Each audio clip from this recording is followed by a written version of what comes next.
Mrs. Maybe Brown's baby boy, the one and only Mr. Les Brown.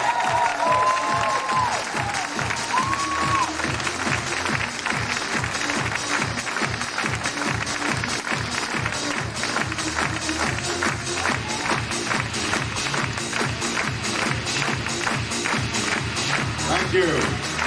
Thank you. Let's give Johnny a tremendous round of applause. All right.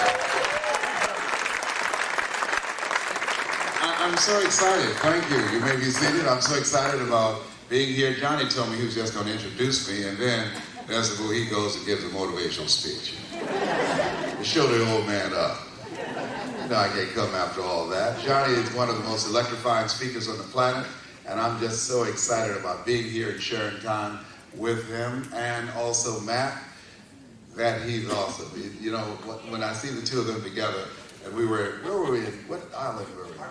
Barbados. That over there trying to show his little legs so small he can sue him for non-support.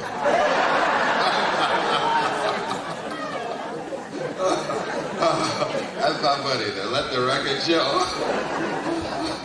We had a great time. It's just, you know, one of the things I love and admire, his drive, his tenacity, and also his integrity. That he's a young man with a mission to make a difference in the lives of people on the planet. There's a saying, judge a man not by what he does, but what he does that he doesn't have to do. And he's a young man that I'm just excited about knowing and working with. Give Matt another round of applause.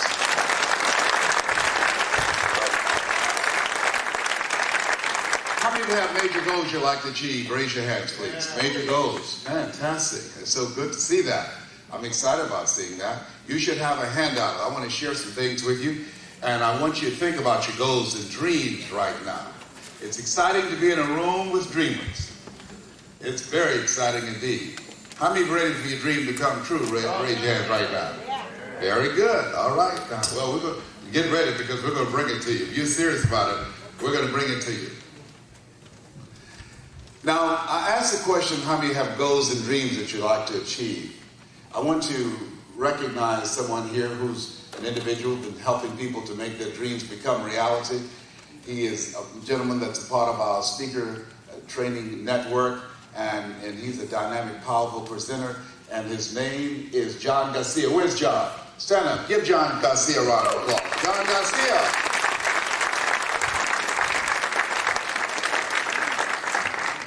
I want you to think about your goals and your dreams. And whatever those goals and dreams are, I want you to expand them. I want you to increase them dramatically. And I want to warn you, don't ask yourself how you're going to do it. Don't worry about how. My favorite book says, lean not unto thine own understanding. All thy ways acknowledge him, and he shall direct thy path. How is none of your business. All I want you to do is just see it for a moment. What I'm doing right now, no one could have told me I had the ability to do it. I'm going to save you a lot of time. How many like to save time? Very good. I'm going to save you a lot of time, save you a lot of costly mistakes. How many would be interested in that? Raise your hands. Very good. And also, let me be clear and be up front. Say, be up front. I'm going to sell you something, and you're going to be glad I did. I'm going to sell you something. And what I'm going to sell you will enable you to collapse the time of what it takes to make that dream become reality. There are 3 steps I'm going to share with you. Several, but 3 main things, areas that I want you to focus on. One is, let us say, the mind. The mind. See, ladies and gentlemen, what we do, what we produce in life is directly related to the quality of our state of mind. Write this down. People don't live life as it is. They live life as they are. People don't live life as it is. They live life as they are.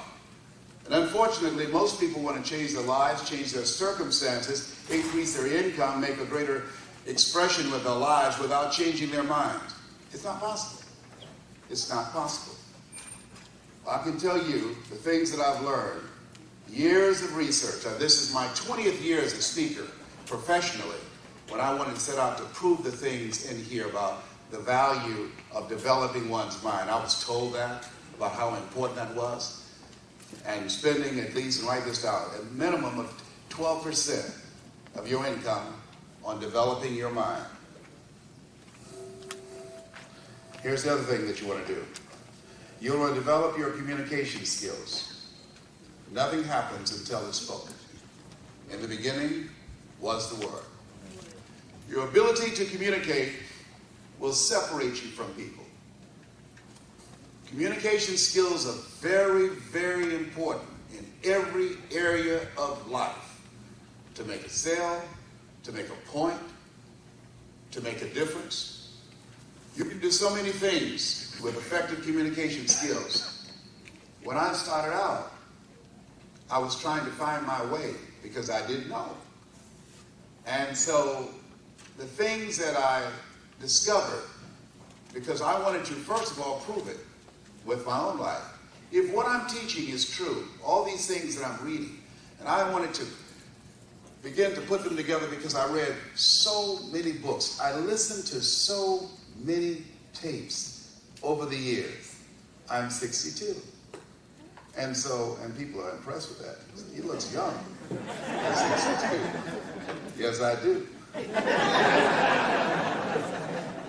Good prayer, meditation, exercise, I eat right.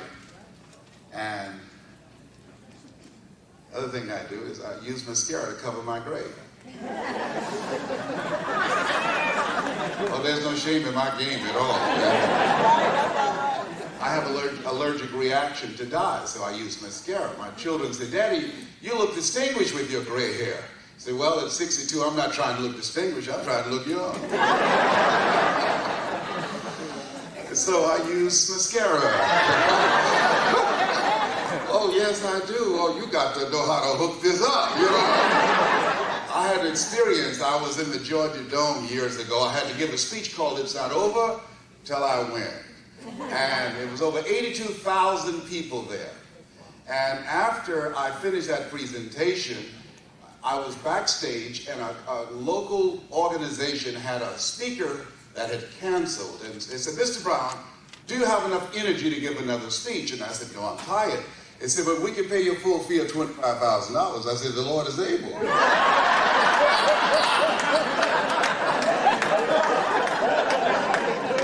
You know, people say money won't make you happy, but everybody want to find out for themselves. A friend of mine, Rita Davenport, said money ain't important, but it's right up there with oxygen. And let me tell you something, fellas, even if you're as homeless as I am, you got some money, women will find something cute on you. Some of them check me out right now and say, I don't care if you get on that midnight train no more, it look all right for me, baby.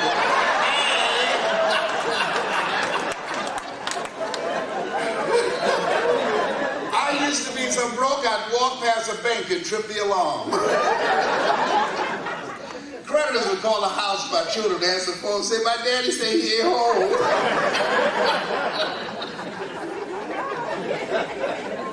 Oh God, I hated being broke. Poverty sucks.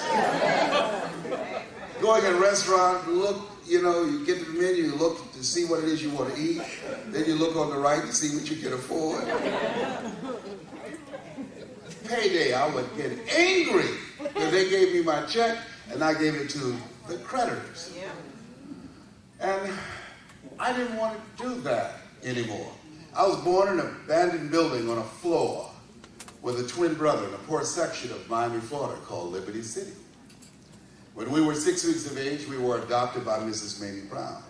At 46, I feel like Abraham Lincoln, who said, all that I am and all that I ever hope to be, I owe to my mother.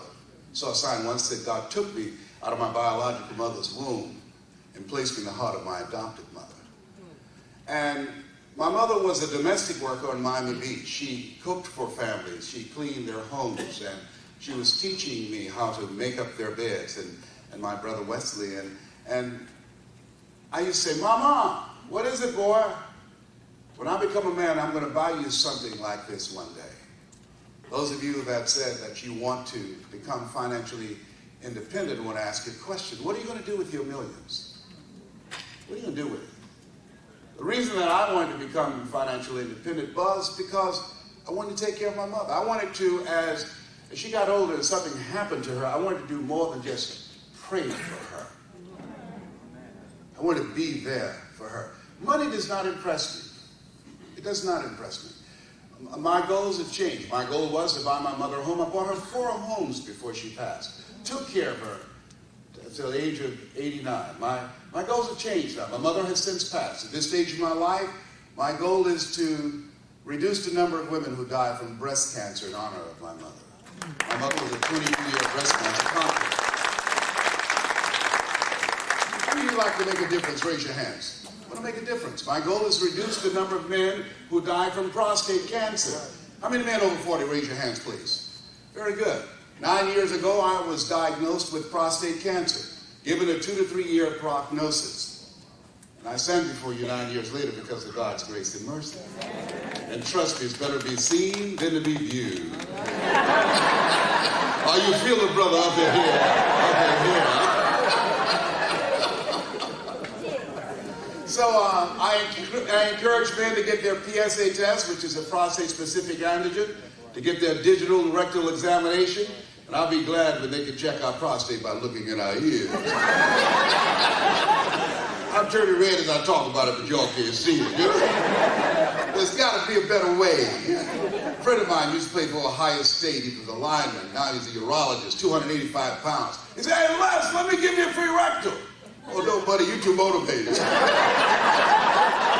Homie don't roll like that, huh? My goal before leaving the planet is to reduce the recidivism rate in prisons, to work with young people, teach young men how to develop their minds and develop their communication skills, how to dress like a prospect rather than a suspect. Success strategies, how to make it in the global economy. Teach them the value of developing relationships that add value to your life. That's what I'm going to do before I leave here. Young people are 40% of our population, but they're 100% of our future. What's your goal? What's your dream? Whatever it is, increase it several times. And I say to you that most people fail in life not because they aim too high and miss. You know, most people fail in life because they aim too low and hit. And many don't aim at all. What I'm doing now could have been doing for 34 years. I don't feel good about that. Been doing for 20 years. And I discovered some things that stopped and blocked me and that blocked most people. How many of you know, to prove a point here, how many of you know if you had your life to live over again, you could have done more than what you've done thus far? Raise your hands, please. Very good. So, that's a clue. You know it. You know that there's something else in you. There's more for you to express. You can feel it, that increase. You know. And the reason you are here is because that it's your time to give birth to that person. Right. George Bernard Shaw was asked a question in his 90s. "Mr. Shaw, if you had it in your power to come back and be anyone throughout the course of history, who would you like to be?" Without blinking, he said, "I'd like to be the man I never was." I'd like to be the man I never was. So, as you think about your dream, I want you to think about your dream in 3 areas. One, what's one personal dream that you have? And I always thought on the personal because whatever's going on in the personal level is showing up in the professional level. Then the other dream is, what is it that you want to do career-wise? What is it you'd like to do that you bring to the planet that has value that you'll be compensated for? How much would you like to earn? The other thing is, what difference will it be because you were born? What will your contribution be? What will your legacy be? What will be your footprint? Your stamp on the planet. Horace Mann said we should be ashamed to die until we've made some major contribution to humankind. Whatever that is, your dream, let us say together, it's possible. Together, please. It's possible. Say it like you mean it. It's possible. See, ladies and gentlemen, the easiest thing that I do each year is teach people how to take their dreams and make them become reality, how to make a difference in their communities, how to earn millions of dollars, how to begin to take their lives to another level, how to become effective communicators. The easiest thing that I do is go in prisons and talk with men and women and how to begin to see their lives differently and create a spark within them to want to do more with their lives and become an asset to society rather than a liability. But the most difficult thing that I've ever done in my life, and it took me years to do, years, was to believe I could do it. That's the most difficult thing. And just maintaining that, working at that, to believe that I, given my circumstances, born in an abandoned building on a floor with a twin brother, being adopted, being in the 5th grade and identified as EMI, labeled educable, mentally retarded, put back from the 5th grade to the 4th grade, failing again in the 8th grade, not having any college education, to believe that I could do it. That's the most difficult thing. And I can say to you that as you work on yourself, I want you to write down, it's possible, because it's an ongoing process to continue to produce the results that you have within you. What we do, what we produce, is directly related to what we believe about ourselves. And so you have to continue to grow. I'm still growing. I'm still stretching. I'm still challenging myself. I'm still pushing myself. Repeat after me, please. Live full. Live full. Die empty. Die empty. Dr. Howard Thurman was a brilliant man. He was an advisor to Mahatma Gandhi, to Albert Schweitzer, to Dr. Martin Luther King Jr. Dr. Martin Luther King Sr. said, Howard, I want you to take my boy MLK at Boston and give him the final touches that he needs. I want you to mentor my boy. I've done all I can do with him. Will you do that for me? And Dr. Thurman said, yes. Dr. Thurman wrote a variety of things. Deep is the hunger, the voice of the genuine, the centering moment. When I was diagnosed with prostate cancer, I had 238 radiation seed implants. MD Anderson, which is in Houston, #1 cancer center in the world, released me. Sloan Kettering, Johns Hopkins, Howard University. During those times, I was reading words, trying to find a sense of comfort and to feed my faith and cause my doubts to starve to death. And he wrote something that kept me up one night. When I look at you as dreamers, and I say to you, the reason that you're here is no accident. It's not even just about the business. It's not even just about earning some more money. The reason that you're here is a date with destiny. As I look back on my life, 62 years behind me, everything matters, Johnny. Every meeting, every encounter, every book I've read, everyone that I met, every meeting that I showed up at, everything matters caused me to be who I am right now. Every speaker that I heard, everything matters. He wrote these words. He said, the ideal situation for a man or woman to die is to have family members praying with them as they cross over. He said, but imagine, if you will, being on your deathbed and standing around your bed, the ghosts of the dreams, the ideas, the talents, the abilities given to you by life.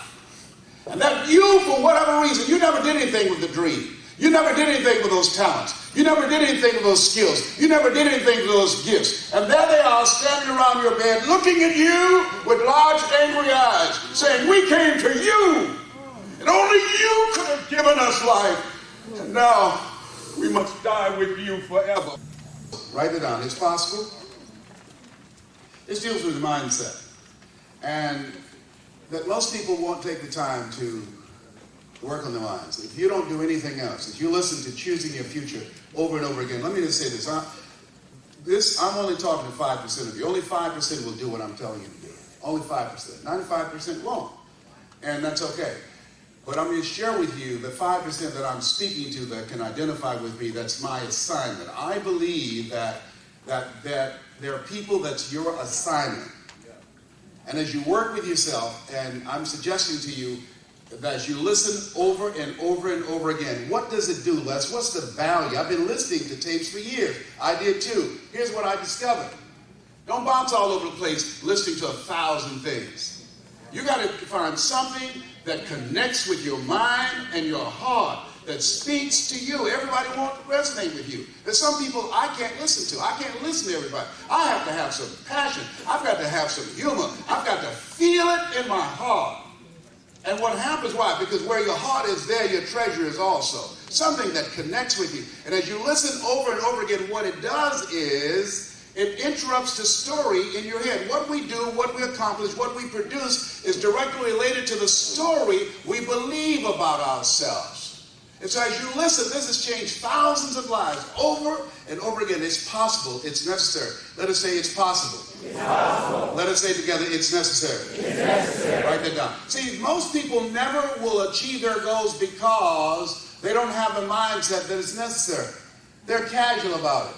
They won't put forth the effort. They won't invest the money to spend money that they don't have, to fly thousands of miles to another country to pursue a dream. I guarantee you 95% of you here will achieve your goals. And the reason that you will is because you're just like me. The reason you're here is because we're cut from the same cloth. We're branches of the same tree. You're strange. You're different from your family members and friends. They think you're crazy spending this kind of money. Traveling thousands of miles to another country talking about pursuing a dream. They think you're crazy. My family members thought I was crazy when I got on a Greyhound bus in Miami, Florida, 20 years ago, and went to Orlando, Florida, joined the National Speakers Association. Then from there, went to Dallas, Texas, right in Dallas, Texas, to learn how to pursue my dream, invested in myself. They thought I was crazy. They thought I was crazy when I got the phone call. I was a state legislator in Columbus, Ohio, just got reelected in 29th House District, was being groomed to run for lieutenant governor, was going to be the first African-American elected state